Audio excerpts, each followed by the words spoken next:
आपल्या दुसऱ्या धड्यामध्ये आपण हार्ट डिसीज पाहिली, बरोबर आहे? Heart disease. तर आता आपल्याला लक्षात आलं की एखाद्या पेशंटला हार्ट अटॅक आलेला आहे. ओके, आता काय अशा वेळेला काय होते? सगळ्यात पहिल्यांदा माणूस पडला, काय झाले म्हणून काय करतो आपण?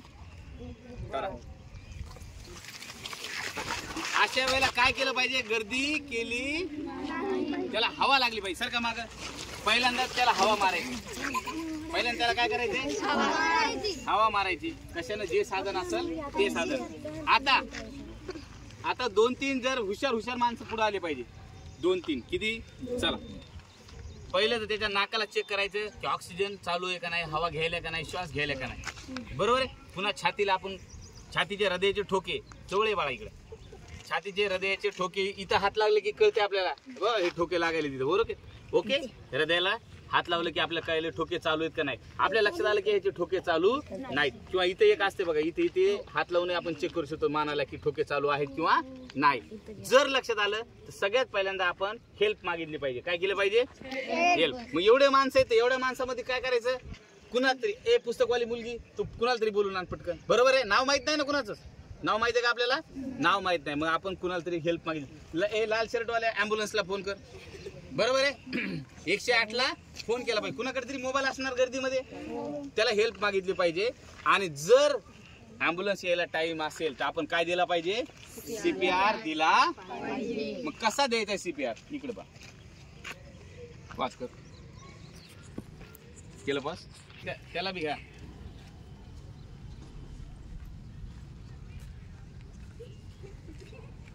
आधी काय केलं आपण? सगळ्यात आधी सगळे लांब सरकलो, बरोबर आहे? त्याला हवा लागू दिली. एक माणूस काय करायला? चल बाई हवा मार लवकर पटकन, चल असं.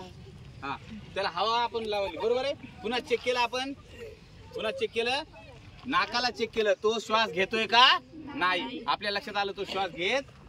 आपण त्याच्या हृदयावर हात ठेवून पाहिलं, श्वास घेत नाही. परत आपण त्या इथे हात लावून पाहिले, नस चालू आहे का नाही, पण चालू नाही. आपण एक माणसाला लाल शर्टवाल्याला अँब्युलन्सला फोन लावायला सांगितलं. किंवा याला कॉन्शियस आहे का नाही असं विचारलं, ए दादा उठ, उठ, ते उठा ना, बरोबर आहे? मग आपल्याला काय द्यायचं आहे? CPR द्यायचं आहे. तरच द्यायचं आहे कधी? ज्या वेळेला माणूस कॉन्शियस नसतो, श्वास घेत नाही. श्वास घेणाऱ्या माणसाला द्यायचा. श्वास घे ना. आता बंद पडले हृदय काय झालंय? बंद पडले. दवाखाना इथून अर्ध्या किलोमीटर अंतरावर, 1 किलोमीटर अंतरावर, 2 किलोमीटर अंतरावर, खेड्यात तर लय लांब असते. मग आपला तिथं काहीच करू शकत नाहीत, पण आपण एखाद्याचा जीव वाचवू. मग आपला हा डावा हात डाव्या हातावर ठेवायचा, उजवा हात, आणि हे तर आपला जो तळवा इथला खालचा, हा बरोबर त्याच्या सेंटरला ठेवायचा. हे सेंटर असते ना, इथं थोडा खड्डा असते ना, त्या खड्ड्यावर असा ठेवायचा. आणि जोरामध्ये आपल्याला 100 वेळेला त्याला दाबायचं. 100 वेळेला, जोपर्यंत त्याचं हृदय चालू होत नाही तोपर्यंत. आलं लक्षात? असं करून आपण त्याचं हृदय चालू करू शकतो. किंवा पुन्हा तुम्हाला वाटलं त्याला ऑक्सिजन द्यायची गरज आहे. आता बघा, स्त्री पुरुष बघा, प्राण वाचवणार सगळ्यात महत्वाचं आहे. प्राण वाचवणार काय? आपल्यामुळे जर एखाद्या माणसाचा प्राण वाचला तर सगळ्यात त्याचं तोंड उघडायचं आणि जोरात अशी हवा फुकायची तोंडामध्ये. आलं लक्षात? सर मग आम्ही त्याच्या तोंडाला तोंड लावावं का? तर बाळांनो, तुम्ही त्याचा प्राण वाचवण्यासाठी करायला. तो म्हातारा आहे, तरुण आहे, मुलगा आहे, मुलगी, याचा विचार करायचा. आणि आपलं CPRचं काम चालू ठेवायचं. दम आला दुसऱ्याला ते सांगायचं की तू कर. जोपर्यंत अँब्युलन्स येत नाही तोपर्यंत. काहीच मिनिटामध्ये तो माणूस अगदी जिवंत होतो. कुणामुळे? तुमच्या शिक्षणामुळे, बरोबर आहे? पाहू द्या इकडे, हे आपल्या 8वीच्या सायन्सच्या पुस्तकामध्ये हार्ट डिसीज आहे. मग एका माणसाचा जर प्राण वाचत असेल तुमच्यामुळे, तुम्ही कोण झालात? तुम्ही डॉक्टर झालात किंवा तुम्ही चांगले माणूस झालात का नाही? गावात तुमचं नाव घेतील का नाही लोक? पण जर आपण गर्दी केली, पेशंटच्या तिथं गर्दी केली तर काय होईल?